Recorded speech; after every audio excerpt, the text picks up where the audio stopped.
चलो, आज का जो हमारा टॉपिक है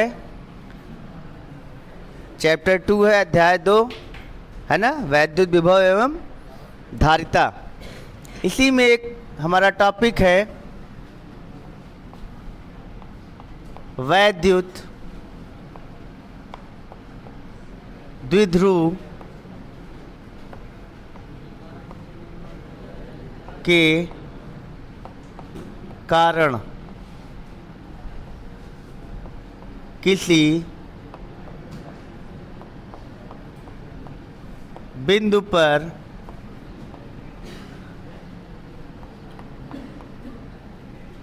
वैद्युत विभव electric potential at a point due to an electric dipole. एक इलेक्ट्रिक डाइपोल क्या होता है? समान परिमाण और विपरीत प्रकृति के दो आवेशों को अल्प दूरी पर रखने से बने निकाय को वैद्युत द्विध्रुव कहते हैं।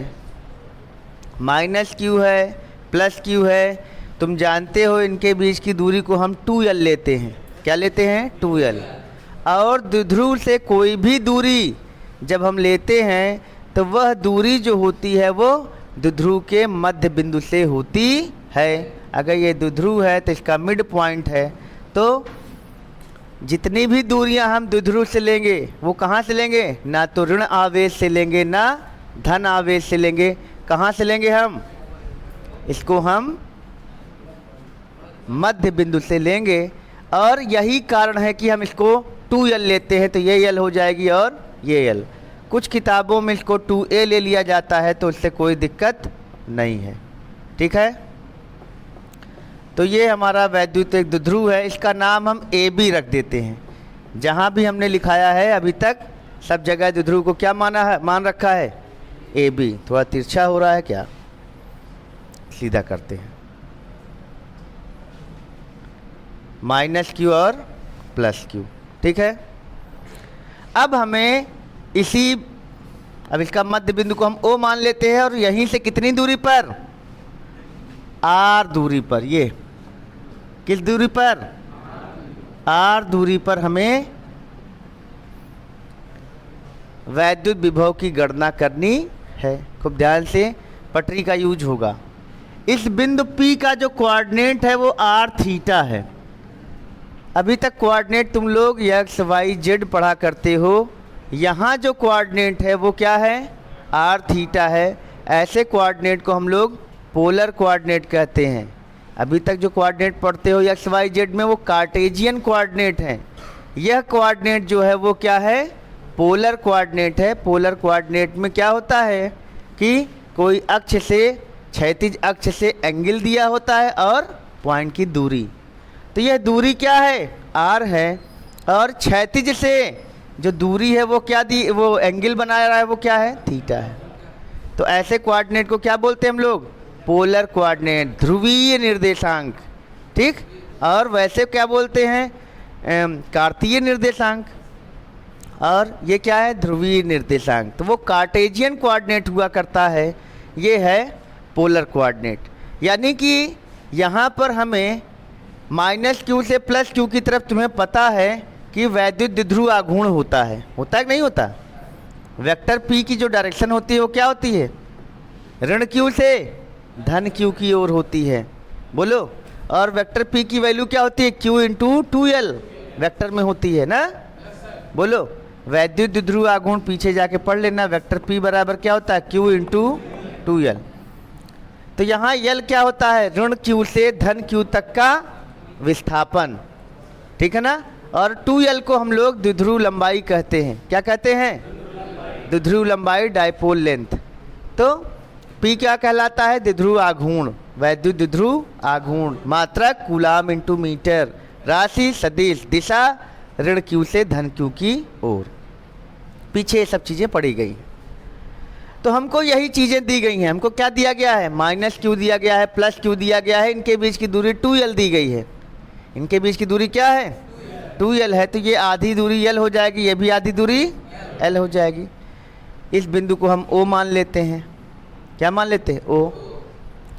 बहुत ध्यान से समझना अभी, और अभी इसको P को अभी हम बनाते नहीं हैं, क्योंकि अभी पूरा फिगर बन जाए तब लिखने का काम बाद में करना चाहिए, ताकि कोई चीज़ आपस में क्रॉस ना हो। ठीक, तो लिखना शुरू करो। घर पे भी लिख सकते हो जाके, लेकिन अभी हम बोल दे रहे हैं। माना कोई वैद्युत द्विध्रुव AB है जो आवेशों ऋण Q व धन Q से मिलकर बना है। जो आवेशों धन Q व ऋण Q से मिलकर बना है। वैद्युत द्विध्रुव की लंबाई 2L है। वैद्युत द्विध्रुव की लंबाई 2L है। वैद्युत द्विध्रुव की लंबाई 2L है। इस द्विध्रुव से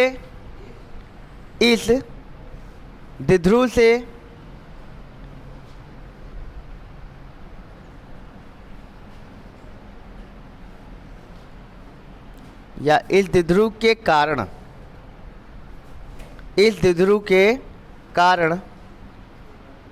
बिंदु P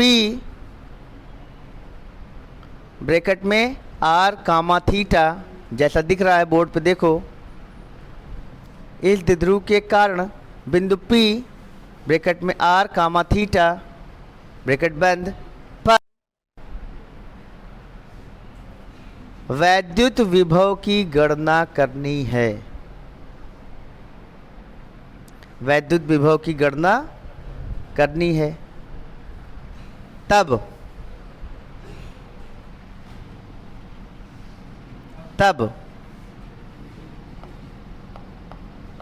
आवेश, क्या है जी? तब आवेश ऋण Q के कारण, इधर देखो,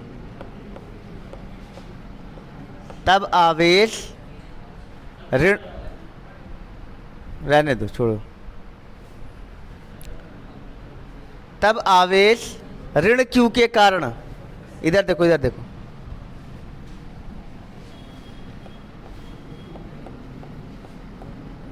बिंदु P पर विभव क्या हो जाएगा? ऋण Q के कारण विभव। तो हमें इस दूरी की जरूरत पड़ेगी कि नहीं पड़ेगी? मिला दो यहाँ पे। और धन Q के कारण ये दूरी की जरूरत पड़ेगी। बोलो। तो बिंदु आवेश का विभव पिछले लेक्चर में हम लोग पढ़े हैं, क्या होता है? बिंदु आवेश के कारण विभव, बंद कर दो। बिंदु आवेश के कारण जो विभव होता है वो क्या होता है? V बराबर 1/, छोड़ दो, इधर देखो, देखो, छोड़ो, बैठो। बिंदु आवेश के कारण जो विभव होता है वो क्या होता है? V = 1/4 pi epsilon not Q बटा R। ठीक, यहां पर इस विभव को हम VA कहेंगे। क्या कहेंगे? A के कारण बिंदु P पर विभव क्या होगा? VA, और ये हो जाएगा 1/4 पाई एप्सिलॉन नॉट। और हम बताए थे कि अगर धन आवेश है तो धन के साथ रखा जाएगा, ऋण आवेश है तो ऋण के साथ, यानी ऋण आवेश का विभव ऋण के साथ आएगा, तो ऋण Q बटा यहाँ PA होगा, R नहीं होगा। देखो इस आवेश की दूरी क्या है? PA है। R तो हमारी ये वाली दूरी है, ये वाली दूरी R है। तो यही ध्यान में रखना है कि हमारे यहाँ PA जो है वो अज्ञात है। PA क्या है? PA हमें ज्ञात नहीं है। हमें ये R पता है, L पता है, थीटा पता है, लेकिन हमें PA और PB का पता नहीं है। तो यहाँ हम थोड़ी सी मैथमेटिक्स लगाएंगे और वही मैथमेटिक्स से पूरा डेरिवेशन हो जाएगा। तो -Q/PA, इसको हम K लिख दें तो ज़्यादा अच्छा है ना? के into minus Q by P A, क्योंकि ये हमेशा लगातार के साथ पड़ा रहेगा। न्यूमेरिकल तो लगा नहीं रहे हैं कि इसकी वैल्यू रखेंगे, हमें एक फार्मूला निकालना है, तो फार्मूला के रूप में हम चलते हैं, बाद में हम फाइनल कर लेंगे। बोलो। इसी प्रकार लिखते चलो। आवेश प्लस क्यू के कारण बिंदु P पर विभव। देखो विभव कैसी राशि है? अदिश राशि है। तो अदिश राशियों में भी सुपरपोजिशन प्रिंसिपल लगता है ना, अध्यारोपण का सिद्धांत लगता है। तो किसी बिंदु पर अगर कई विभव काम कर रहे हैं तो कुल विभव क्या होगा? उनका जोड़ होगा। ठीक। तो इसी प्रकार आवेश प्लस क्यू के कारण बिंदु P पर विभव क्या हो जाएगा? VB बराबर के प्लस क्यू अपान PB ना। तब द्विध्रुव के कारण, कैसा द्विध्रुव है? वैद्युत द्विध्रुव। तब द्विध्रुव के कारण बिंदु P पर नेट विभव, नेट का मतलब टोटल, क्या होगा? V बराबर क्या हो जाएगा? VA plus VB। कोई दिक्कत नहीं है? तो VA प्लस VB, तो ये क्या हो जाएगा? K माइनस क्यू बटा PA plus K into plus Q बटा PB। तो V equal to k Q common कर लो, क्या बचेगा? -1 अपान PA प्लस 1 अपान PB। कोई इसको आगे कर सकता है, इसको बाद में कर सकता है, कोई दिक्कत है? कोई कर ही देगा। तो अब जो होशियार है वो डायरेक्ट कर देता है, 1 अपान PB माइनस 1 अपान PA। यहाँ पर हमको PA और PB अज्ञात है, हमको R पता है, थीटा पता है, L पता है, ये सब चीज़ें पता है, लेकिन हमको PA और PB का पता नहीं है। अब हम आराम से इस PA को निकालने के लिए हम इसको पीछे बढ़ाते हैं। किसको? PO को। किसको पीछे बढ़ाते हैं? PO को, चाहे कहो आगे की तरफ बढ़ाया, ठीक है ना, या पीछे की तरफ बढ़ाया, जो भी मतलब PO को बढ़ाया, ठीक है ना। अभी ध्यान करो, थोड़ा तिरछा हो रहा है क्या? यहाँ पर जो द्विध्रुव होता है, ये ध्यान देना, आधे आधे पे रहेगा। हमारा थोड़ा ये कम लग रहा है, लेकिन मान के चलना कि ये क्या है? आधा आधा है। ठीक। एक चीज़ बहुत ध्यान रखना कि ये द्विध्रुव जो होता है, इनके आवेशों के बीच की दूरी अगर हम पीछे पढ़ाए हैं तो ध्यान करो, वो बहुत छोटी होती है। वो मिलीमीटर, माइक्रोन, एंगस्ट्रॉम ऐसे होते हैं आवेशों के बीच की दूरी। तो ये तो बहुत छोटी है। और R क्या है? उससे कहीं ज़्यादा है। यानी कि कोई भी वैद्युत द्विध्रुव की जो लंबाई है, यानी कि जो 2L होती है, उसकी तुलना में ये R बहुत ही बड़ा होता है। ये अंडरस्टूड है। तो अभी हम इस चीज़ को आगे बढ़ाएंगे। तो यहाँ पर ये है हमारा, ये लंबाई को आगे बढ़ा दिया PO को, और यहाँ से क्या डाल दिया? एक लंब। तो बताओ क्या ये L बहुत बड़ा है? नहीं, बहुत छोटा है। ये थीटा है, तो ये कौन सा एंगल होगा? थीटा, शीर्षाभिमुख कोण, वर्टिकली अपोजिट एंगल। और ये क्या है? लंब डाल दिया, तो ये 90 डिग्री हो गया कि नहीं? तो अगर हम ये यहाँ पर AN हम मान लेते हैं, तो बताओ ये त्रिभुज AON क्या है? समकोण त्रिभुज हो गया कि नहीं हो गया? अब चूंकि ये बहुत छोटा है, तो ये भी तो बहुत छोटा होगा। अगर ये L बहुत छोटा है, तो ये AN भी बहुत छोटा होगा। और तब तुम्हारा ये पूरा PA किसके लगभग बराबर हो जाएगा? PN के बराबर। R के बराबर नहीं होगा, PN के बराबर। यहाँ लंब डाले हो ना, तो ये क्या होगा, ये चाप की तरह काम करेगा, है ना। तो कोण बराबर चाप बटा त्रिज्या, कर सकते हो नहीं। तो ये है पूरा लंबाई, ये जो पी ए है वो किसके बराबर हो जाएगा, पी एन के बराबर हो जाएगा, ना कि पी ओ के बराबर नहीं होगा। किसके बराबर होगा, पी एन के बराबर।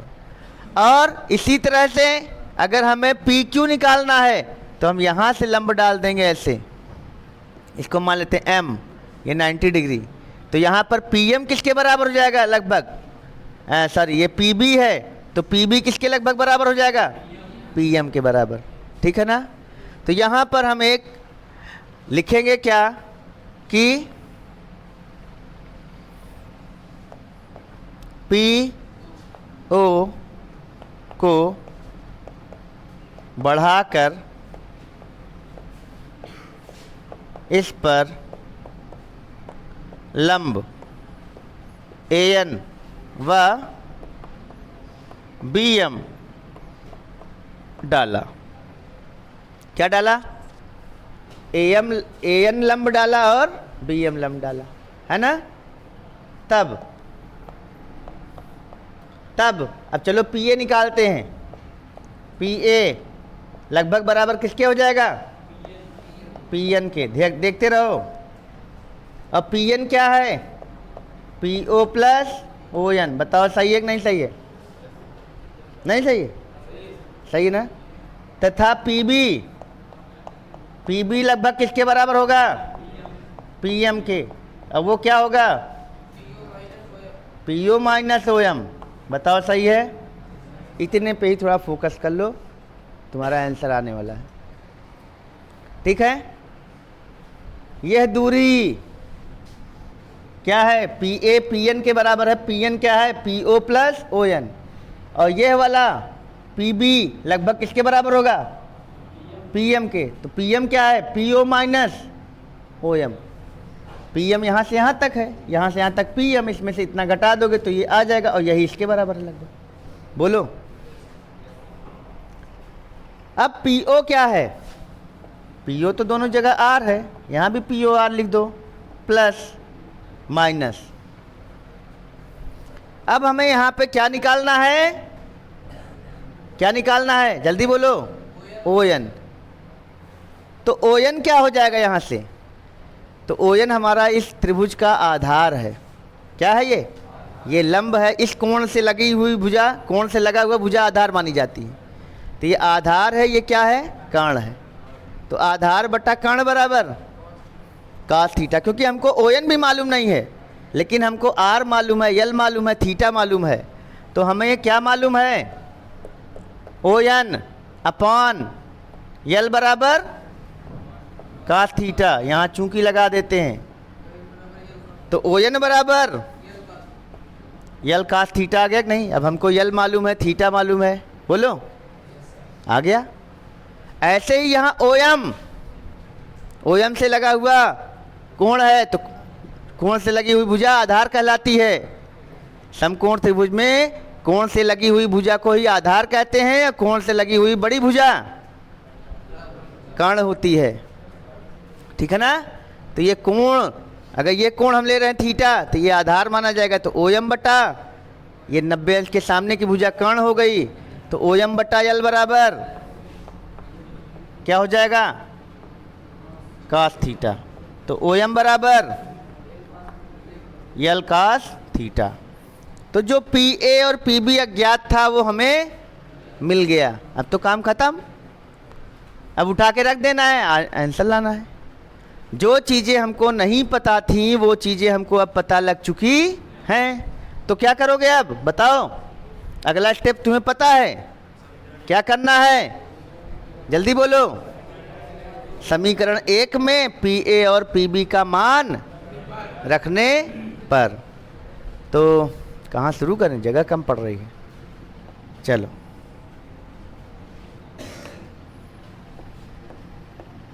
समीकरण 1 में पी ए व पी बी का मान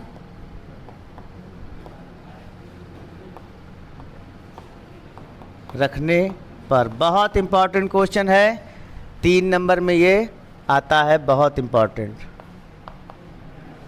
है ना, मोस्ट इम्पॉर्टेंट। तो जितना भी डेरिवेशन करा रहे हैं वो हल्के मत लेना।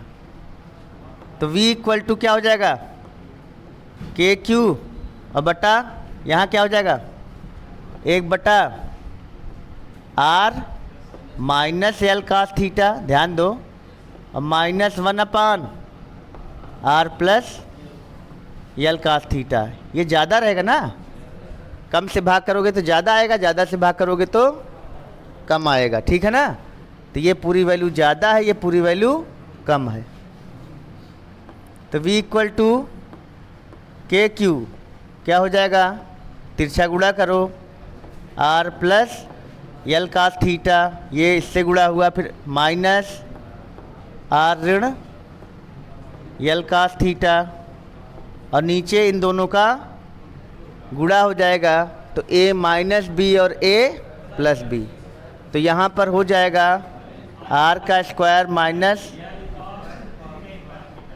यल कास थीटा का होल स्क्वायर होगा ना, तो इसका होल स्क्वायर होगा तो यल का भी स्क्वायर हो जाएगा और कास थीटा का भी स्क्वायर, तो कास थीटा का स्क्वायर हो जाएगा कास स्क्वायर थीटा। तो v बराबर के क्यू, यहाँ से कुछ कट पिट जाएगा तो उसको ज़रा ध्यान दो, क्या कटेगा, आर आर कट जाएगा, l cos theta minus minus plus, तो 2l cos theta upon r square minus, यही तो हो जाएगा। तो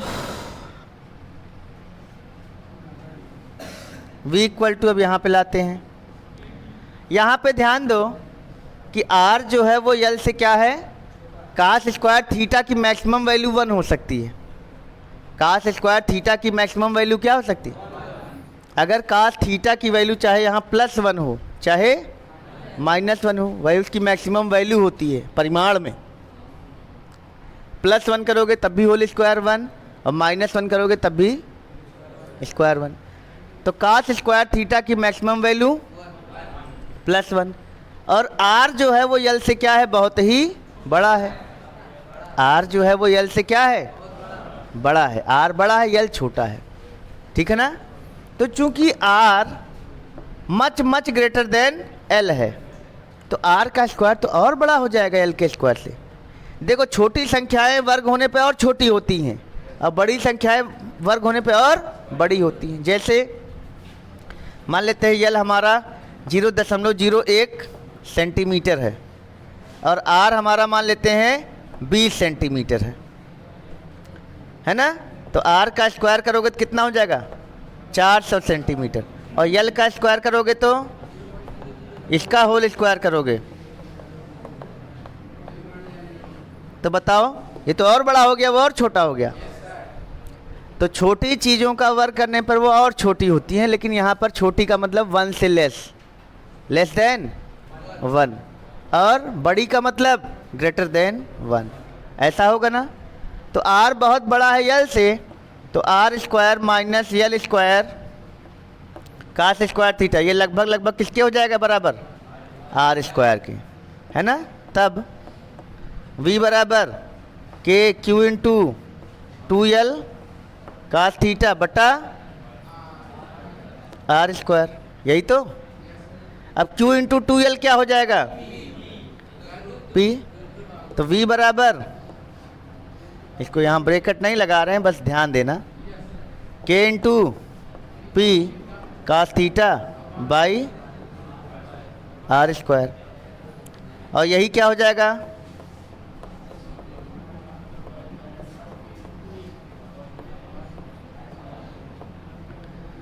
तो ये है डेरिवेशन। कोई कठिन तो नहीं लग रहा है, बोलो। तो इसको हटा देते हैं हम, अब कोई दिक्कत नहीं, समझाने के लिए किया था, बोलो। तो वहाँ पर फार्मूला हमारा क्या हो गया, k इंटू पी का थीटा पान आर स्क्वायर। लेकिन ये ध्यान रखना, ये फार्मूला तभी वैलिड है जब r बहुत बड़ा है l से। मान लो ये r 20 सेंटीमीटर दिया है, ध्यान देना, r क्या दिया है, 20 सेंटीमीटर, और जो यल दिया है वो 5 सेंटीमीटर दिया है, यानी तब ये फार्मूला लगाना। ठीक है ना, क्लियर हो रहा मामला?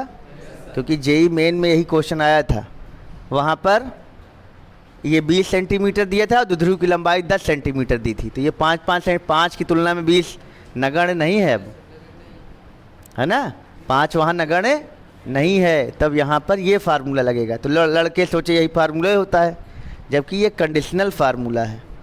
ये शर्त के, इस कंडीशन को लगाकर, इस शर्त को अप्लाई करके, इस शर्त को लगाया तब ये आया, और शर्त नहीं लगाएंगे तो ये हमारा मेन फार्मूला है।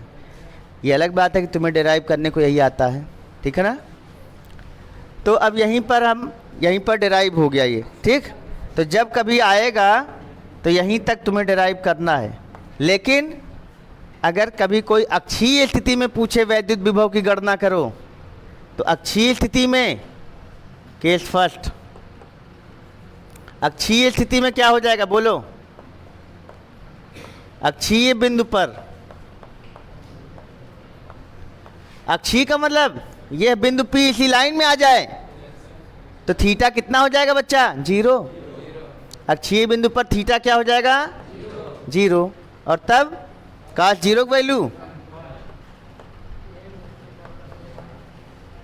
तब V अक्षीय क्या हो जाएगा?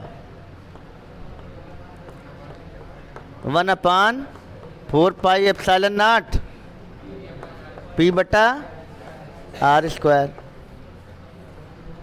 और केस सेकंड, निरक्षीय बिंदु पर, चाहे बिंदु कहो चाहे स्थिति,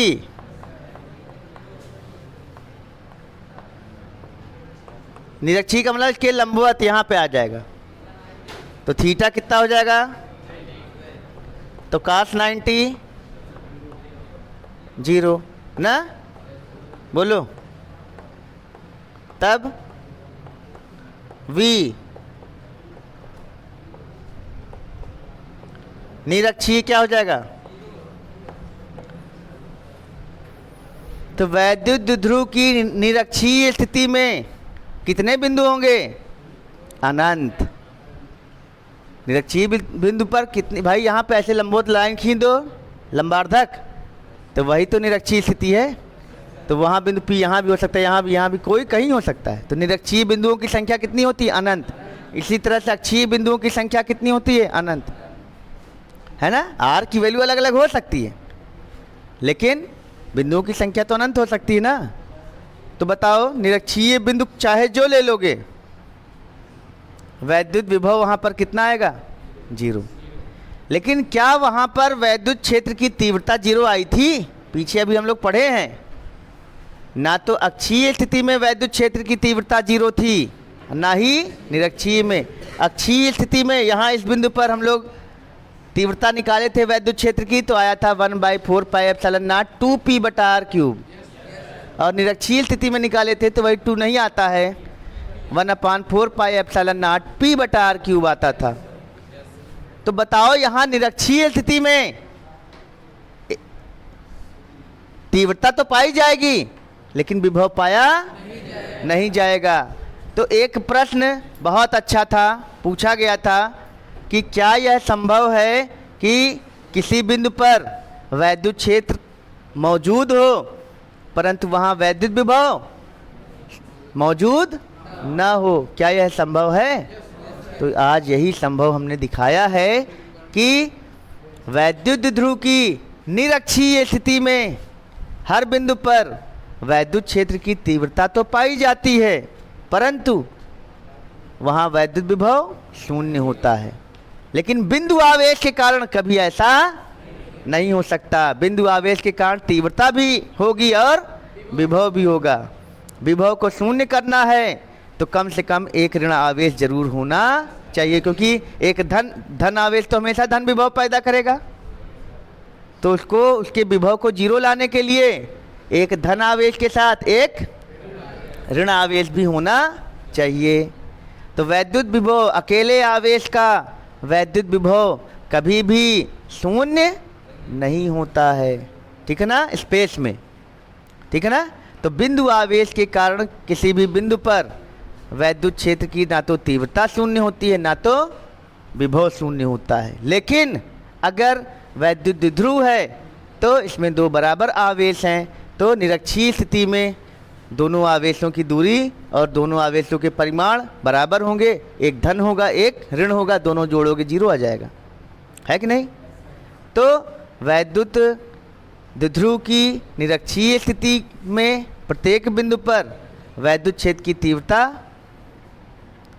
कुछ ना कुछ होती है, वैद्युत क्षेत्र की तीव्रता मौजूद रहती है, जबकि वैद्युत विभव का मान शून्य रहता है। तो वैद्युत क्षेत्र का मान अशून्य होता है, जबकि वैद्युत विभव का मान निरक्षीय स्थिति में शून्य होता है। तो बहुत ही इम्पॉर्टेंट ग्राफ है यहाँ, या ये पूरा तुम्हारा डेरिवेशन है और इस पर न्यूमेरिकल भी तुम्हारा आता है, ठीक है ना।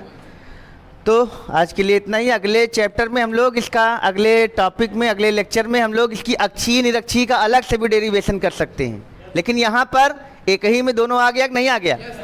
देखो जो होशियार बच्चे हैं क्या करते हैं, चाहे अक्षीय आए चाहे निरक्षीय, एनसीईआरटी में अक्षीय निरक्षीय है ही नहीं, तो तुम यही लगाओ, अक्षीय पूछा जाए ये रख दो, निरक्षीय पूछा जाए क्यों तीन डेरिवेशन तैयार करो। नहीं तो क्या करना पड़ेगा, तुम्हें ये भी तैयार करना पड़ेगा, अक्षीय अलग तैयार करना पड़ेगा, निरक्षीय अलग। तो तुम एक जनरल पॉइंट पर निकाल लो और अक्षीय पूछा जाए तो केस लगा दो, थोड़ा सा आंसर, ठीक है, कोई दिक्कत। चलो आज के लिए इतना ही, मिलते हैं नेक्स्ट लेक्चर में।